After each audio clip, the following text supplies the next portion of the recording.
players have been building up this hype and this anticipation throughout this competition. Oh no!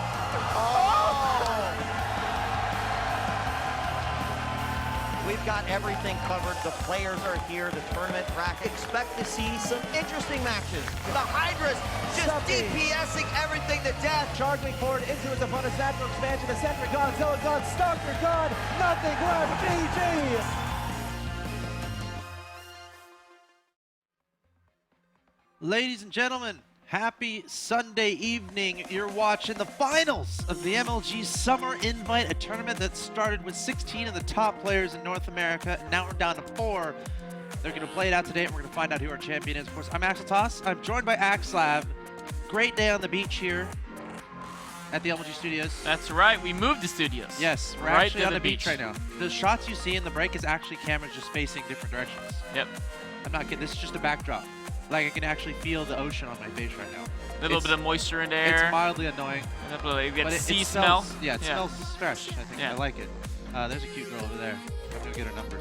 You should. Happen. But let's check out the bracket for today. Again, 4 players left is what I said, and I'm not a liar. Xenocider, QXC, Headless, and Huck. First up, we're going to have Xenocider versus QXC. Then we're going to have Headless versus Huck. And then we're going to have the winner of each two duke it out for $1 million. You know, we're guaranteed a non-mirror matchup into finals. Yes, we are.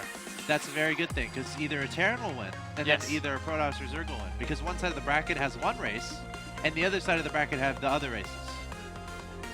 Therefore, in the final, we will not have a mirror matchup. Did I explain that? Okay. You broke it down exactly right. You know what? Should we just get right into the first game? I could draw it. You know, I think if I could get a, if I could get a. You don't have a pen. You know what? I could draw it so we can help. They'll have to figure out in their own. Visualize what it is. All right, let's get into the first match. Let's do it. QXC versus Hendulus. Or sorry, QXC versus Xenocider. One of those guys. Terran versus Terran. And QXC has been on fire lately. Xenocider, one of the young guns, trying to make a statement. As we see a shark that's going to consume us in about a second. A very scary shark. You know, that was scary the first time I saw it. You know, it's lost a little bit of its scariness. scariness. No, it's still equally as terrifying, man. I freak out. I freak out. All right. So hopefully everyone is having a good day. Maybe watched a little bit. I'm having a great day. Of other StarCraft 2 tournaments that have been happening. I think Snoop versus Huck was a thing. Was that the final? Yes. Okay. And Huck went down to Game 7. And Snoot ended up winning? Yeah, Snoot was up like 3-0 or 3-1. Right. I think it was up 3-1, and then Huck just started to make a comeback, but couldn't quite finish it out there. Last map was cool. A lot of drop banings, which we don't see typically. I didn't watch a lot of it. Yeah. I was on the train commuting to the beach to do the broadcast. So, our match here, Xenocider versus QXC at the top left of Belshire Vestige. Yes. We have EG's Xenocider. Xenocider, I think he's 15 years old, or 16. Very young. I guess relative to other StarCraft 2 players. Of course, any 16-year-olds who are watching are like, dude, that's not young. I'm a man. It's pretty young. Yeah, it's pretty young. But they can drive. Wait, can they? Yeah, 16-year-olds. Serious? Yeah, 16-year-olds can get. In fact, 15-year-olds can drive. That's scary. If you get a learner's permit at 15. That's why I live in New York and take the subways. That's true.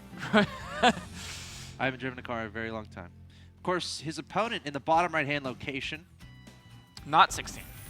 Not 16. I think he is in his 20s. He's your blue Terran player representing Team Complexity. Trying to make it to the final here today. He is QXC. You know, the only thing older or scarier, I mean, than a 16-year-old in a car is like when those people who are like 90 in a car and they can't see straight. You think so? Yeah. You see, aren't there rules now where you have to take a driver's test? Yeah, I think it's after it's like it's state by state. But I think it's most states. It's like when you turn 80, you have to start retaking a test every few years. So are there like 90-year-old taxi drivers? Most of them. Like, what if you hail a taxi and it's like a 90-year-old? Well, I mean, they've probably been driving a lot, so they're probably pretty good at it. experienced. Yeah, I would trust most taxi drivers. Well, as far as- you started this off by saying you don't trust the typical more 90-year-old. elderly Yeah. drivers. I'm saying if you're working as a taxi driver, you have to take a bunch of tests Yes. to get that job. You have to renew your commercial driving license every. Oh, is that what it is? Yeah. So you have to get a special license to be a taxi driver. Yes. Anytime you're driving people around. And that goes for any job. Generally, you're going to need a specific license for it. Yep. If driving's a big part of your job. Well, no, like even like if you're selling alcohol, right? You need to get an alcohol selling license. You're right. Or if you're selling insurance, you need to get an insurance I don't. selling license. I don't think you do for Yeah, insurance. no, you do. It's do? Oh, you know what? You're right. I think- or like 401k, You're right. or if you're selling 401k and stuff like that. It definitely involves getting a license. It's just to make sure that I don't know, and it's a thing that you help want to reduce do. fraud. Yeah, and So in this game, We got- Xenocider's actually doing some pretty QXC nice has no for attacking us. units. Never mind. So, yeah, For Xenocider ran about a back, second, he didn't have any attacking units. QXC. but he was able to get 2 Marine kills with the Reapers, and he was able to identify his opponent's opening build. I'm pretty sure. He definitely saw the factory. He saw the reactor. Don't know if he quite was able to see the command center. I don't think he was. I think it was just out of vision, it looked like. So that's unfortunate, but he knows, okay, he has the factory. He could potentially have a starport, or he could be expanding. Can you hit V really quick for me? Oh, V as in V. as in Victor, not B. Yeah, right there. Oh, you had it. V. Yeah. There it is. Okay, Yeah, so, I did okay, it okay, earlier. cool. Yeah. Oh, okay. I missed it. Yeah, that's Okay, so yeah, he did not see that command center. It's one of those things where you might be able to guess. yes. I mean, is he close to? He might scan after this orbital's done. Yeah, 6-minute mark is generally a good scan timing. When that orbital finishes, both your command centers should have 50 energy. And He's a lot getting of his own. players Yes. will drop a mule and then scan with the other one. Both players are building their armories. Yep. We're going to progress to the Hellbat. Useful unit in TVT. Oh, the Reapers! Oh, I don't no. know why he had 2 at the Watchtower. That was a mistake. Ow. If opponent sends a single Marine to the Watchtower, 1 Reaper can kill it. And if they send a squad of Hellions like that, The Reaper's gonna die. yeah, maybe I guess if 1 Hellion goes, then the 2 Reapers can take that on. Yeah. But I think that was an error to not split up those Reapers and take both towers. Xenocider gonna try to put down a couple Widow Mines. This SCV is not gonna have a good day. But he might think that was only mine now, and he might hook up with Hellions. Yeah. No, actually, I it's think gonna. the SCV saw whatever you wanted to see. Yeah, and he might have noticed the fact that there's a blur. You know, Sure. even if you can't see, you can see the blur. Sure. So the command center is going down for Xenocider. QXC. The barracks is gonna try to land too. Who's Oh. gonna make it first? They It's a both can't race. coexist. It's a race. They can't coexist. I at think the command center center has it. Oh no, Well, but the Hellions can block it. Okay, That is cool. I'm listening. Because once he lands that barracks, how is Xenocider gonna kill it? He has nothing that really does a lot of damage to buildings. Okay, so they're gonna have to raise. Like, who's gonna? Okay, yes, the barracks is less surface area, so he can Yeah. keep the Hellions there and still in the barracks. I mean, he can even put the barracks anywhere like here or And something. he can right? make a Marine if he wanted to. He could. Unlikely, I think. Command center's Okay, still it's just gonna land there. That makes sense. Hellions will take down this barracks. Meanwhile, we do have a drop coming in, a Hellbat drop. The turret Missile not turret yet is done. not finished. All right, let's see how many SCVs fall. I see 1 die. Oh, looks like- defensive Hellbats from QXC. Ah, that's how you beat Hellbats. These guys know something about this game. Oh no, a couple more SCVs, very vulnerable. Finish up that turret. That medevac, you gotta kill that thing. Yeah, No Viking in production. Okay, there's the Viking. Never the Viking was sleeping mind. Ooh, during that turret will kill it. engagement. That medevac's dead. But can the Hellbat get any more kills? He's going to disrupt some mining. Meanwhile, on the other side, we have a straight-up Hellion attack. And, oh, Hellbats, if they can drop onto Hellions, they take them out very quickly. But if they can't get that drop-off, Keep their distance, they're fine. yeah, they can be kited. Yeah. Of course, very intense micro. Meanwhile, Hellbat the- here was taken out. So the barracks was killed there. Yes, the Hellbats took it out. Took it out. I think just recently. In fact, here's a Hellbat drop from QXC coming down. Ooh. It's going to grab an SCV kill there. A No third turret. command center No for turret in the Xenocider. main. Is there a Viking anywhere? I don't think so. There's a lot of... Hellbats, go! Go! Okay. Go! There you go. Thank you, QXC. Oh my God, that's so many SCVs bunched Oh, the up. missile, the Widow Mines, they might be able to take out the medevac. Ooh. No, QXC Friendly fire dodges on him. the SCVs could be dangerous. Meanwhile, a mass Hellbat drop here in QXC's base. Yeah. Viking is there. Oh, SCVs! Gotta run! Oh gosh, flames everywhere. No! That is pretty brutal. Oh. QXC is gosh. taking some serious On heavy the other hits side here. of things. Okay, now he should try to. Okay, it looks like the Widow Mine did take out the medevac. Yes. And the Vikings should be able to disperse the Hellbats. Hold on, Hellbats are good. Okay, yeah, they will. He might lose one Viking. No, he's going to lift it micro very well. So Xenocider, I think, coming out ahead in the workers killed, and he does have this third orbital. But QXC has been pumping out units. QXC has a supply lead. SCV count is very even between the players. Can you look at workers killed? Yeah, Xenocider killed more, 10 to 6. Okay, 10 to 6, got it. But QXC, I guess, did a better job of producing them, so he has a slight... well, he's able to equalize economy even though he's lost more SCVs. A very even game, I would say. Yeah. QXC with a slight supply lead, Xenocider with a much faster third orbital. It's already done, whereas QXC's is just halfway done. Neither of these guys are going for engineering bay upgrades, which Yeah, implies that they want to both go mech and stick with the heavy hellback composition, potentially adding on tanks a little bit later. Of course, keeping the medevac count high and adding on quite a few Vikings as well. When both players go mech, one of the most important things is that air control. Because being able to have medevacs to support your hellbats and drop them and harass your opponent is very useful. And if you have the air control, you can do so with much less risk because you're not worried about those medevacs being taken out by opposing Vikings, as long as you have more of your own Vikings in the field. Yeah, both these guys making 2 Vikings at a time. They should stay on 1 starport on 2 bases, but once they secure that third, they might very well add on another starport so they can increase their air unit production. And Xenocider's adding on a 2nd engineering bay. Or is that his first one? That's his first one. Oh. He never got the missile turrets. He was using Whittle mines as like an ad hoc way to kill the medevacs. Got it. So yeah, both these players are going to be focusing on the tank production, hellbat I think production. QXC has more units. He does have a lot of units, doesn't he? Xenocider, he has a siege tank. That could be instrumental in this defensive act. Sieging up there, great range on that unit. No medevacs here, so he's not going to be able to heal up these hellbats, and he can't really ferry them forward. The Vikings are gone. And Xenocider should be able to hold this off. QXC at this point trying to get rid of some SCVs, trying to make something out of nothing here. But Xenocider is going to be definitely okay with how that went.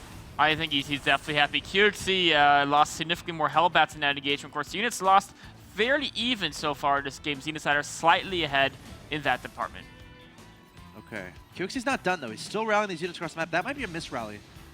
3 hellbats, I'm not sure what they're going to accomplish. No, I guess they're going to kill 2 hellbats. Yeah, Vikings going to land here from Xenocider. If QXC lands his Vikings, he might be able to take it, but he knows more reinforcements from Xenocider could be on the way. In fact, oh no, QXC's Vikings 4 and 2. That's not an even battle. He's going to land and try to delay the inevitable. Oh, and these hellbats aren't able to accomplish too much over here either. Wow. There's Viking, wow. He's going to stay alive. 13 HP. Start waddling out of there, my friend. No, he think they ran away from him. He's like, yeah. He's focusing on this choke point right here, making sure. Well, okay, he's going to back up now. He's like, that's right. He's you too better afraid run. to lift up. He's like, okay, maybe they don't see me. And I don't think he's afraid. I think he's cocky. You think that's what it is? I think he's swaggering back home. Oh, come on. If you ever have the chance to fly, you would fly, rather than trudging along. But he flies all day. No, like, man. Aren't those mech warrior games pretty cool? Like, would you rather play a flight simulator or a mech warrior simulator? They're both kind of awesome, I guess. But why? Poor Kate, no Los Dos. Well, that's what he's done. He spent a lot of time flying. Now he's doing the mech warrior. Okay, that's fair. Yeah, that's mix fair. it up a bit. See, you gotta keep mixing it up. You gotta mix up your life so that you don't get bored of one thing. So, as the Viking transformed, I noticed something. These things that formed the missile launchers were the machine guns. So I guess it's the same thing. I disagree. Or maybe the machine, these little areas right here. Okay. That was where the machine gun was. That's the engine. Oh, it's the front engine. Okay, Isn't you're it? right. I think you're right. No, it might be. No, it might be a machine gun. No, that's a gun. Those are where the bolts come out. The missiles. Yeah, Yep. yeah. Yep. But that little bit was actually the machine gun on a Viking. So I think it flips around. Oh, so okay. The back of it is the machine gun, and the front of it is the missile launchers. We have a hellbat drop here from Xenocider. I'm very confident that's true. Yeah, and the medevac was taken out, but there's still 2 hellbats here. Yeah, and he got 5 kills so far, and the SCVs. That one hellbat tried to feast on some workers. Oh, he's got to be careful. Oh God. That was playing with fire. Meanwhile, Xenocider also Literally. pushing to third base. I see what you did there, Nick. I'm You are pretty clever, clever. man. Middle of the map, we have a minor engagement, it looks like. Viking exchange goes to QXC. Tanks are sieging up. Xenocider's cut QXC off from his third base. Ouch. SCVs, a lot of them dying. Hellbat's going to try to drop on top of these tanks. Now, there's no anti-air here for Xenocider, but there's no medevacs here to really take advantage of that, so... I think he doesn't have much shield for his tanks. He's going to back away knowing QXC has some hellbats. How many kills do those hellbats have? One of them has 7, and the other one has... Wait, yeah, they both have 7. You're clicking on the same hellbat. No, I'm not. They both have 7. No, you're clearly clicking on the same hellbat. They both have 7, man. I'm telling you. Okay, you're right. Never mind. So it's carry the 14 total. Exactly. Between those Oh, two the helmets. medevacs! God, the medevacs! Unload! Oh, those Tank's gonna be Hellbats. there to dice him up. I was Really gonna get one good. tank maybe. Oh wow. God, Hellbats. The tanks were like, I'm like, QXC, great move, but a tank died there. it's still a win overall. Sure. 2 medevacs Yeah, is yeah, Hellbats are a nice bonus as well. Xenocider with a supply advantage though. Worker count dead even. Workers killed. Xenocider has been more on top of that. Yeah. Looks like an engagement here. QXC has air control, but Xenocider has. Gotta siege up. Gotta siege up. He's not gonna siege up. Xenocider's gonna siege up. Yeah, Still air control. QXC has a much smaller army though. Yeah. Air control is like the thing that gives you the advantage if you're very even, but if your opponent has a lot more units, they can kind of just walk all over you. QXC is trying to do another little Hellbat drop in here, but there's 2 missile turrets, a Whittle Mine, and 2 Hellbats. Oh gosh, this is a good info. Yeah, he got what? No, he didn't get a single SCV. Nice preparation there by Xenocider. You can tell he's dealt with that kind of stuff before. QXC posturing on the left-hand side of the map, trying to identify any additional expansions. Unfortunately for QXC, Xenocider's fourth is on the right side of the map and not on the left-hand side of the map. So QXC, he's going to have to get up a fourth of his own, or Xenocider is going to start getting a even crazier than advantage than he already has now. Because I feel like Xenocider is ahead at this point. I think he has had that base up. He also has a little bit of a supply advantage. He has a larger army currently. Army value about 7,200 versus about 6,500. So he's up by a couple army units here. Now he's pushing in. Those are some nice shots. They are. Siege up more of your tanks, though. Yep, that's what he's going to do. But so many tanks here from Xenocider. Oh, now there's Thors mixed in. So they're going to start getting some volleys against the Vikings. Very smart move to add in Thors. If your opponent has air control, they can add in Banshees. Yep. And of course, tanks and Hellbats can't shoot Banshees. So now, what does QXC do from here? Identifying, okay, my opponent has a fourth on the right-hand Well, side. I like what he's doing here with the Hellbat drop. Fortunately, those mules are almost all expired anyway, so not a huge deal, but it's definitely the start of what he needs to do. There's a little bit of Hellbat drop there from Xenocider on top of QXC. Push up. I mean, he has a lot of tanks. He can kind of afford to do this. Thor's leading the charge as well. Focusing on tank on the left. The tanks, but now I like this. The Hellbat's going to drop on top of those tanks. Is that going to be enough to change the tide here for QXC? Even landing all of his Vikings, but lifting up immediately, realizing he was dropping himself into a meat grinder. And now QXC is going to have to back away. So Xenocider's still in a solid position, but his fourth base is going to get attacked soon. It definitely is. He has a few units there, but not enough to deal with this force. He's going to back away, wait for more reinforcements, but that means he has a stronger army in the middle. A high siege tank count, but not many Hellbats to escort them. So as QXC rallies in more and more Hellbats, he could deflect this army on the left side. What a fantastic push on the right there. Denied this expansion. Now he's going to move forward. I would siege up those tanks and try to be as cost efficient as possible. I think QXC wins this engagement as well. Yeah, oh, there's 2 more tanks on top.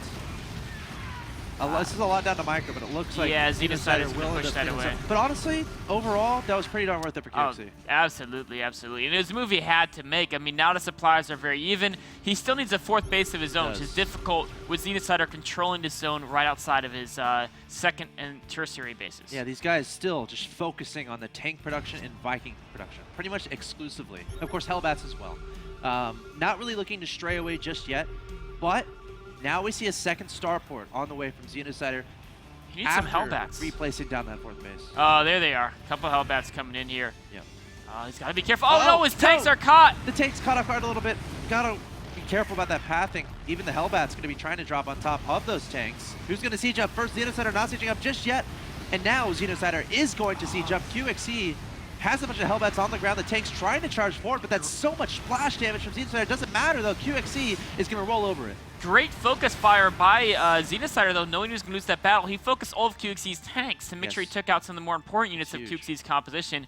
But he's still going to have to ban his fourth base, but wait, he can siege up on the high ground. Oh, this can do a lot of damage. QXC doesn't mind too much, doesn't want to lose the tanks. He's okay losing Hellbats. More importantly, though, he has been able to secure his fourth and his fifth base, on the left-hand side of the map and the right-hand side of the map. So he's going to be mining from there, start up those gases, dropping those mules, and right here, denying this fourth base. So QXC buying himself time with this maneuver on the right-hand side, enabling him to get a better economy back home. And now QXC is in a great position. The last few minutes have been very advantageous to him. His opponent, Xenocider, really needs to get a fourth base up and operational. The Vikings can keep track of this army, so QXC can know if Xenocider is going to threaten his left or right side, fourth and fifth bases. Xenocider, I think, might try to make a break on these tanks. 3 on their own aren't going to be too hard to kill. already worth it, though. I mean, yeah. so much of this stuff is going to die. QXC watching overhead with those Vikings. At the same time, though, we see a lot of movement on the left-hand side of the map. Also looks like a drop in the third base. Some Hellbats were eventually cleaned up, but QXC, once again, focusing on denying his opponent's fourth base, sending these units to the left-hand side, identifying the lack of that fourth base on the left-hand side. And now he's going to go toward the natural. Hold on, though. Xenocider is here and ready with these reinforcements, but QXC, I don't think he has enough tanks here to deal with this, but the Hellbats doing a lot of damage on the ground. They absolutely are. Xenocider may just barely take this with the flank from the left side. Also, Xenocider going for a drop in a third. Oh, it's not going to work. He's not even able to unload many of the units here. One Hellbat gets out, but he's not going to do too much. There was another Hellbat unloaded in this space as well, but that was taken out. Yeah, and meanwhile, 3 more Hellbats go into disrupt this right side base. Perfect. In fact, the Orbital could even potentially die here if Xenocider doesn't catch this fast enough. Yeah, he's gonna have to lift up. Wow, perfect play in the later stages of this game. Like, there was a point at the 15-minute mark where QXC is like, you know what? I feel like winning this game, and then he's just been playing absolutely perfectly, denying expansions, getting expansions up on his own, and getting the better end of pretty much every engagement that has been happening. Can you glance at the units lost really quick? I just want to see. Yeah, 24,000 and 21,000 in favor of QXC at this point. And those several thousand I mean, that's the supply difference right here, combined with the fact that QXC is had a 4th and 5th base up for quite a bit now. Yep. Xenocider's not entirely out of it. He's definitely behind. But in Mech Mirror, if you can establish a very strong defensive position with siege tanks, you can kind of crawl your way back in the game. Now, he's going for this one attack on the right side. This is a fairly risky move. Xenocider's at the point now. What other options does he have, really? I mean, he could go turtle mode and just try to split the map. But right here, if this army dies, Xenocider's 4th may fall, and that's his only mining base right now. All right, QXC coming forward. Xenocider has a great position, but there's only so much 6 siege tanks can do. Xenocider going to take some volleys off on QXC's army, but then he's going to unsiege and back away. Again, his goal here, protect this 4th base.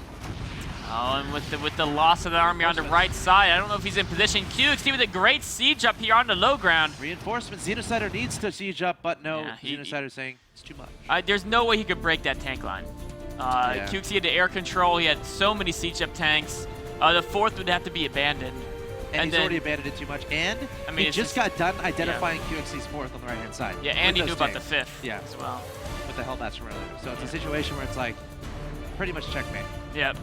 But the good news for Xenocider is this is a best of 3, and I thought he opened that game up brilliantly. He did. QXC, though, set himself up a little bit better, entering into that late game stage, and was able to take down the 1-0.